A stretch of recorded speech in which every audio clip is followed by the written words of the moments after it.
Hi friends, welcome to my channel. Chapati, parotta, நான், ரொட்டி, ஊத்தப்பம், பூரி, இட்லி, தோசைக்கெல்லாம் சாதத்துக்கெல்லாம் போட்டு சாப்பிட்ற மாதிரி ரொம்ப சுவையான சைடிஷ் ரெசிபி பார்க்க போகிறேங்க. குக்கரில் 3 விசிலுங்க. சட்டுன்னு பார்த்தீங்கன்னா ஒரு 15 நிமிடத்தில் ரெடி ஆகிடுங்க.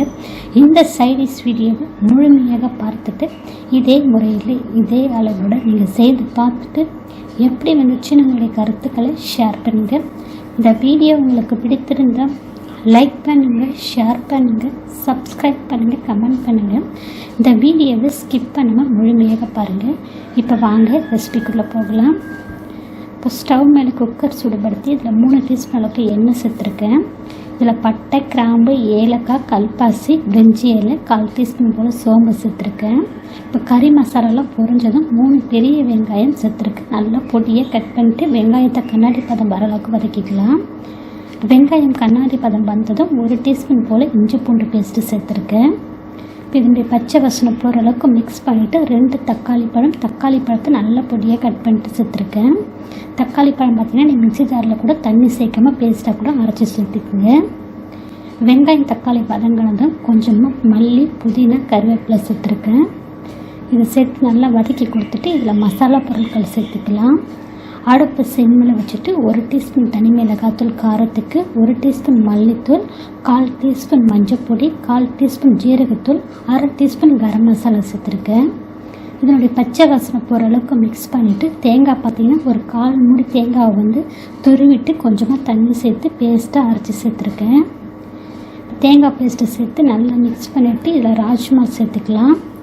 100 கிராம் ராஜ்மா 8 மணி நேரம் ஊற வச்சு குக்கரில் வேக வச்சு சேர்த்துருக்கேன். குக்கரில் 5 விசில் விட்டு கொஞ்சமாக இந்த ராஜ்மாவுக்கு மட்டும் உப்பு சேர்த்து கொஞ்சமாக மஞ்சள் பொடி சேர்த்து 5 விசில் விட்டு வேக வச்சு சேர்த்துருக்கேன். இப்போ ராஜ்மா சேர்த்ததுக்கப்புறம் நம்ம வேக வச்ச தண்ணி இதோட சேர்த்துக்கலாம். இப்போ வேக வச்ச தண்ணி சேர்த்ததுக்கப்புறம் கூடவே இன்னும் ஒரு டம்ளர் அளவுக்கு தண்ணியும் சேர்த்துருக்கேன். இப்போ நான் ராஜ்மாவில் உப்பு சேர்த்துருக்கேன். அதுக்கு தகுந்த மாதிரி இன்னும் ஒரு 1/4 டீஸ்பூன் போல் உப்பு சேர்க்குறேன் இந்த கிரேவிக்கு. இப்போ உப்பு சேர்த்து மிக்ஸ் பண்ணிவிட்டு உப்பு காரெலாம் செக் பண்ணிவிட்டு 1 நிமிஷம் போல் கொதிக்க விடலாங்க. இந்த மாதிரி 1 நிமிஷம் போல் கொதிக்கும் போது ஸ்டவ் சிம்மில் வச்சுட்டு குக்கர் மூடி போட்டுக்கலாம். மூடி ஃபிட் பண்ணிவிட்டு விசில் அதுக்கப்புறம் போடுங்க. இப்போ விசில் போட்டு மீடியம் ஃப்ளேமில் 3 விசில் விட்டுலாங்க. 3 விசில் விசில் கட் ஃபுல்லாக அடங்கினதுக்கப்புறம் மூடியை ஓப்பன் பண்ணுறேன். குக்கர் மூடியை ஓப்பன் பண்ணிவிட்டு இப்போ ஸ்டவ் ஆன் பண்ணுறேங்க. ஸ்டவ் ஆன் பண்ணி மீடியம் ஃப்ளேமில் 1 நிமிஷம் போல் கிரேவியை கொதிக்க விடுங்க. இது கொச்சதுக்கப்புறம் இதில் பொடியாக நறுக்கின மல்லித்தழை, கருவேப்பிலை, புதினா 3 ஒரே அளவாக சேர்த்துருக்கேன். இப்போ நம்மளுடைய ராஜ்மா கிரேவி ரெடி ஆகிடுச்சுங்க. ரொம்ப ருசியாக இருக்குங்க. சுட சுட சாதத்தில் போட்டு சாப்பிட்லாம், ருசியாக இருக்கும். சப்பாத்தி, பரோட்டா, பூரி, ஊத்தப்பம், இட்லி, தோசைக்கெல்லாம் ரொம்ப ருசியாக இருக்குங்க. கண்டிப்பாக ஃப்ரெண்ட்ஸ் இந்த சைடிஷ் ரெசிபி ட்ரை பண்ணி பாருங்கள். குக்கரில் 3 விசில் சட்டுன்னு பார்த்தீங்கன்னா ஒரு 15 நிமிடத்தில் செய்து முடிச்சிடலாம். இதே முறையில் இதே அளவோட இந்த ராஜ்மா கிரேவி நீங்கள் ட்ரை பண்ணி பார்த்துட்டு எப்படி வந்துச்சுன்னு உங்களுடைய கருத்துக்களை ஷேர் பண்ணுங்கள். இந்த வீடியோ உங்களுக்கு பிடித்திருந்தால் லைக் பண்ணுங்கள், ஷேர் பண்ணுங்கள். நம்ம சேனலுக்கு மறக்காமல் சப்ஸ்கிரைப் பண்ணுங்கள். கூடவே பெல் ஐக்கானை கிளிக் பண்ணி வச்சுக்கிங்க. அதில் ஆல்ன்ற ஆப்ஷன் வரும், அதையும் கிளிக் பண்ணி வச்சுக்கிங்க.